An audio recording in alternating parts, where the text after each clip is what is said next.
المائدہ کی آیت نمبر 32 میں اللہ رب العالمین کا ارشاد گرامی ہے،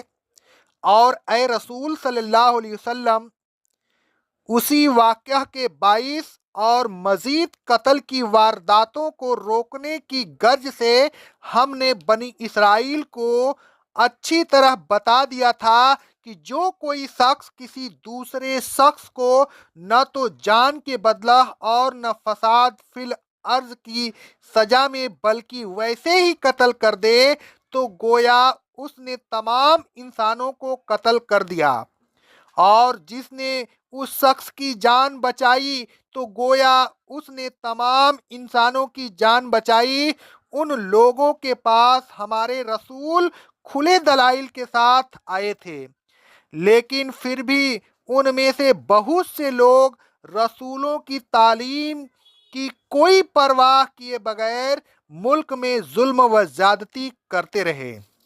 آدم علیہ الصلاۃ والسلام کے ایک بیٹے نے دوسرے بیٹے کو قتل کیا، من اجل ذالک فکتبنا علی بنی اسرائیل، تو ہم نے اس سبب سے کہ قتل کا یہ سلسلہ چلتا نہ رہے پہلے بھی اور پھر بنی اسرائیل پر اس جرم کی سنگینی کو اس طرح واضح کیا کہ ان سے کہا انہو من قتل نفسا بغیر نفس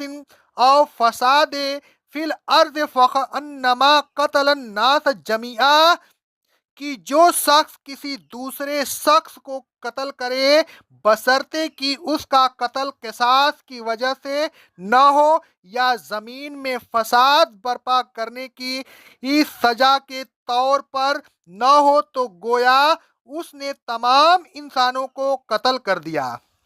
وَمَنْ أَحْيَاهَا فَكَأَنَّمَا أَحْيَا النَّاسَ جَمِيعًا، اور جس نے اس کو قتل سے بچا لیا تو گویا اس نے تمام لوگوں کو قتل سے بچا لیا۔ مطلب یہ ہے کہ ایک آدمی اگر